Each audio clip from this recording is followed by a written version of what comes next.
reporting on the games you love by people who love to game. The MMO Reporter Network. MMO Reporter's PAX Prime coverage is brought to you by Dragon Fantasy, The Black Tome of Ice, a 16-bit styled JRPG coming soon on Steam, iOS, Android, 3DS, and Wii U. So that was our start screen. We actually have 3 different modes. As you can see, there's 2 characters to choose, Robin and Morgiana. And we have 2 cosplayers actually at the booth, not currently here, but hopefully back soon, who are cosplaying those characters. We have 3 game modes. We have our story mode, which is covering Red Robin's story, why she's a crippling alcoholic and has amnesia. So it's her exploring her past and finding out what happened to her. Which can be played 2 ways. Classic, in which you have infinite respawn, you don't have to worry about permanent death, and hardcore, where you have 1 life to get through the entire story mode, which were about 20 plus hours for story mode. Oh. Yep. That's a lot of story. Yep, that's a lot of story. In addition, we have survival mode, which is your straight classic roguelike mode. You have 1 life to explore, survive, and get to the end if you're good enough. And Endless Labyrinth, which is infinitely randomly generated, goes on forever. It's kind of a high score run. Everything in the game is entirely randomly generated. All the environments, enemies, loot, you name it. So you're never going to have the same playthrough twice. So every time you play through, it's going to be an entirely new experience. So in total, we're estimating 60 plus hours of gameplay. That's a lot of gameplay, especially for a game that you're saying will be on mobile platforms as well, because those are usually 5-minute chunks here and there. Yeah, we've been working on this game for 3 years, and we put a lot of work into it. We're almost there. This is just some backstory on the world. The game takes place on the back of a giant space turtle god named Ashura, who just wanders the space-time nether. And that's where the game takes place. And there's tons of fun things to do on the back of the giant space turtle god. Yeah, so the giant space turtle, there's a mythos about that somewhere for the people. Yep, it's from Terry Pratchett's Discworld. Yeah. All right. A lot of what we've done in this game is honoring and taking a lot of influence from sources like Terry Pratchett. A lot of the games we grew up with, Final Fantasy Tactics, Legend of Zelda, they're all referred to and even memorialized in some points in our game. We have Zelda-like puzzles. We have gameplay similar to Final Fantasy. So this is in-game. That's Red Robin, our heroine. She has 2 bodyguards with her who are going to help her fight. As you can see, as I said earlier, everything's randomly generated. In the top right corner, you have your map. As you uncover more of the world, you'll reveal more of the map. So even though we're playing this demo here and they're playing that demo over there, it's going to have an entirely different layout. And every area in the game is like that. So right now, Robin is hunting for a mysterious man, who I'm sure she will find. She's a bounty hunter, so she's good at tracking people down. So is everything, I noticed that he's hitting things in the graves and stuff. Is everything breakable, or? Just about everything in the environment is destructible. And it looks like, he's moving in real time, but in reality, the game is actually turn-based. It plays like a tactical turn-based strategy. So when you are exploring the world, you can just run around, uncover the map. But when it comes to combat, you can slow things down and take things step by step, turn by turn. As you move a tile or attack or interact in the world, so does everything else simultaneously. AI, enemies, mercenaries, and pets. Okay, so as you're moving forward, they're moving towards you on their turns. Or away from you, or maybe they'll take a nap. Some enemies you can sneak up on as they're sleeping. So that's the Hooded Man. He's super evil. He killed one of your friends. He's responsible for your crippling alcoholism. He's killed his family, killed Robin's family, burned down her home. Not a good guy. No. He's also extremely powerful. Yeah. Oh, yes, I see the extremely powerful. So I like the art style. It's very The hand-drawn style is really nice. Yes, so one of the CEOs of the company, his name's Randus Albion. He is our artist. He basically does everything, all the art you see in the booth, everything you see in-game, all the models, the animations, all the sprites. That's all him. He's he's an amazing artist. And he's brilliant. Does all the writing as well. So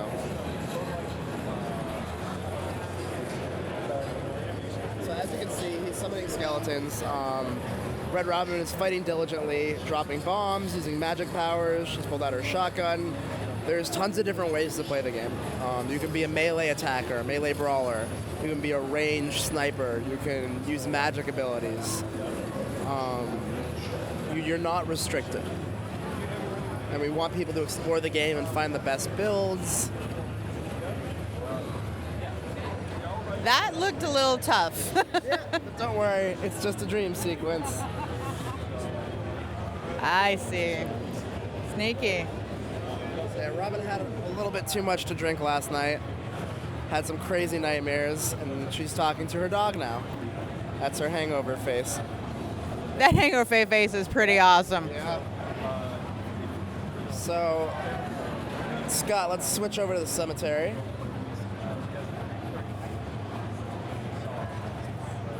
And that's kind of where the game starts off. You're back home in the village. First thing you're going to do is, being a functioning alcoholic, first thing you're going to do is go to the tavern.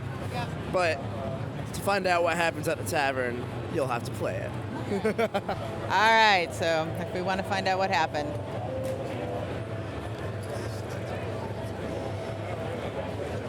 It seems to have a fairly quick load time, which is good.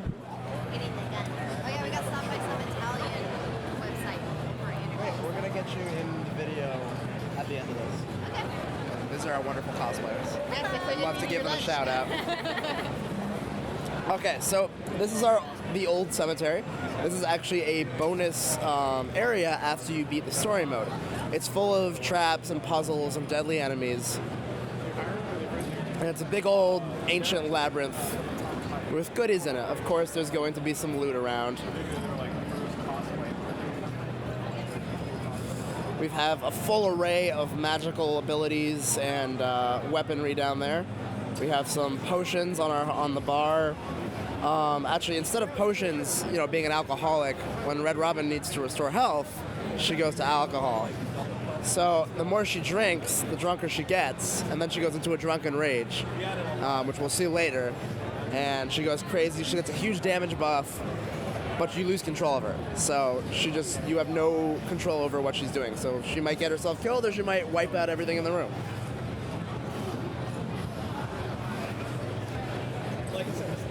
Oh, I like how it generates as you move forward, so you can't see what's coming next. We actually have a vision system. There's a fog of war. If something's blocking your view, you can't see an enemy on the other side of it, and they can't see you. So if you're low on health and you're being chased, hide behind some trees, and you'll be able to escape safely. So this is a single-player game, no co-op mode, or It's entirely single player. Right now we do have leaderboards. So for our survival and Endless Labyrinth, we're going to have high score runs. So each week we're going to have a officially generated universe for people to compete on to try and get the highest score. Oh, that sounds interesting. That sounds kind of like a neat thing to do. Yeah, I mean, when you create a game, you choose your seed, your universe name, and that's going to be the name of your randomly generated game. So if you want to go back and revisit that exact same layout, then you input that name. So people will be able to compare or compete against their friends to get the biggest score. Okay. That's pretty cool. So then the red that's showing when she's got the shotgun out, that just shows the range of the shotgun? So you can actually aim that all around. Same with magic. Different magic have different ranges. There's supportive magic, offensive magic, defensive magic, healing magic, all kinds of stuff. You can lay traps on the ground.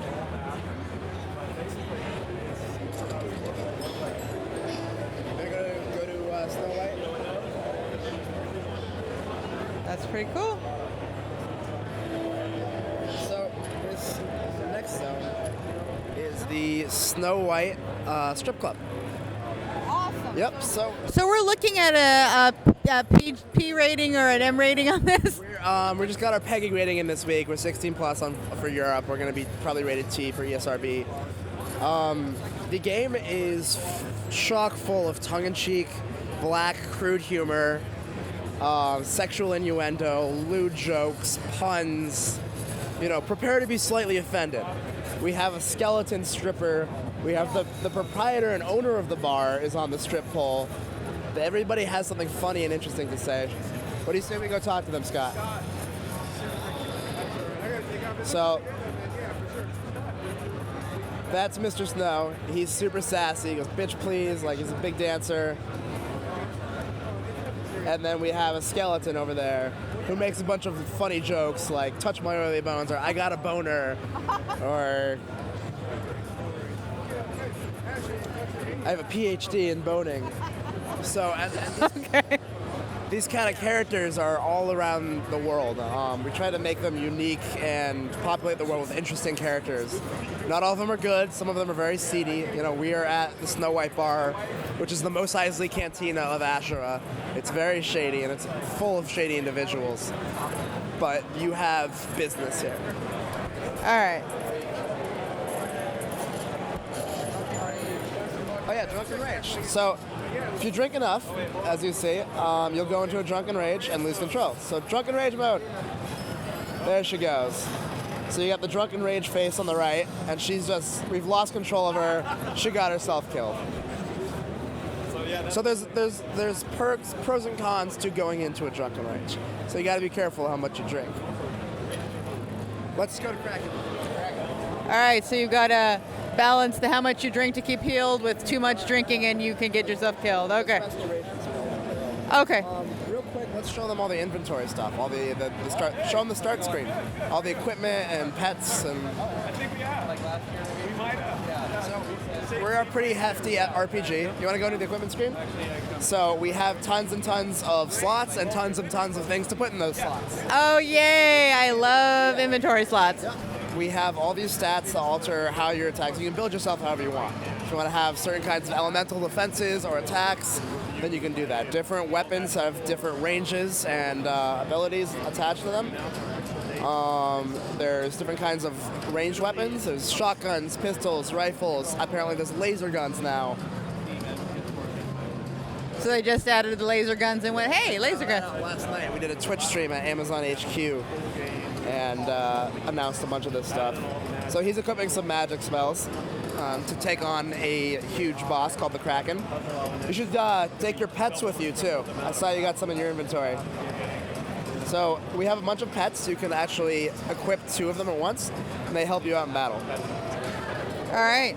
So we have a little cat pet there, who should be useful against the giant evil Kraken. So this is one of our bigger boss fights. It's a little bit more intricate. There's tentacles that come out of the water and attack you, and there's the main body of the Kraken. But to get to the main body of the Kraken, you got to solve a puzzle because it's blocked. Okay, so while you're solving the puzzle, it's trying to get you with the tentacles. I mean, tentacles and little girls. What could go wrong? Exactly. Okay, I see what you mean by as you move, they move, and they take their turn. There went the cat. Poor cat. Oh no, cat. So, what does that spell do, Scott? Double speed. So so you take 2 moves for every one? There you go. So now the barrier's out of the way, we can go and attack the Kraken directly. Go attack. Don't get killed. So we've been challenging some of our big fans who've played the game before to beat the Kraken, and it's not easy. It does not look like it would be easy. So this is one of the harder bosses in the game then? This is actually our mid boss. So this is the midway point in either survival mode or story mode. It appears in both.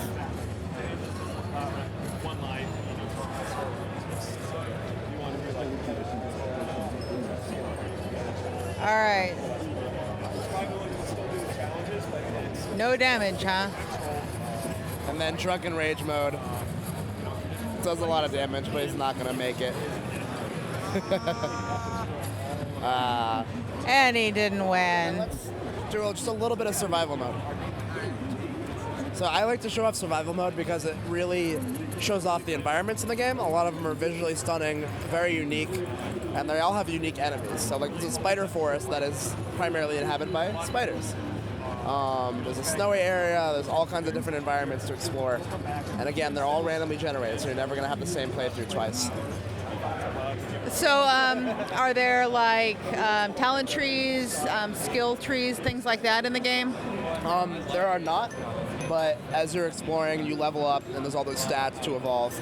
It's really the best way to alter your character is your build, what kind of weapons, magic, and shotgun you're using.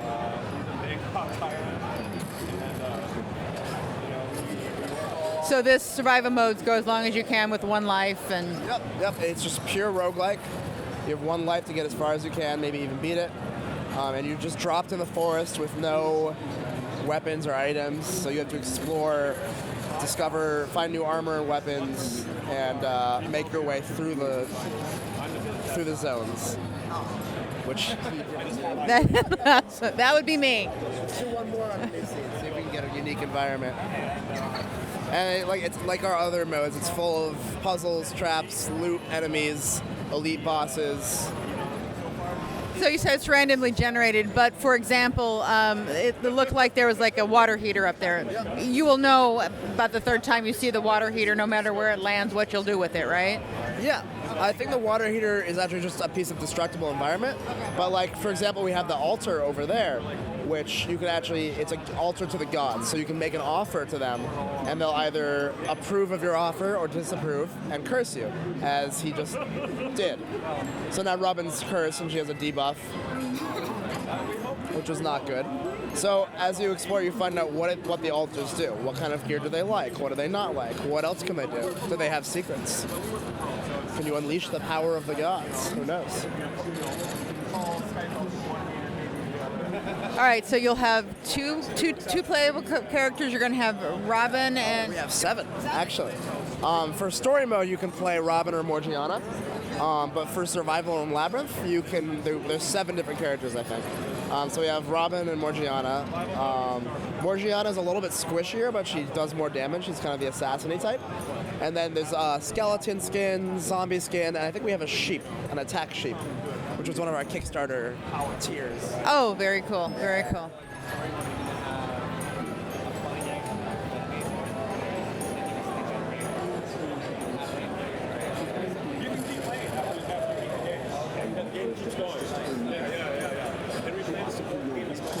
Oh, I was going to go, is that her pet? But apparently not. Oh, that is a hideous beast. This is our universe. And now it's dead. So that was an elite monster, actually. It actually dropped some magic on the ground. We'd love to do monster for it. Like, really open it up. We just... all the forests. Earth Aura. So that's going to give you an elemental defense against Earth elements. And you can go in, like, right now and maybe not the best... Oh, he's going to change his stuff. That was just the question I was asking. Can you change... Thanks for watching the video, everybody. Don't forget to check out all the other podcasts at MMOreporter.com or by clicking on any of the links here. And please check out our Patreon campaign at patreon.com/MMOreporter. Thanks, everyone, and see you in game.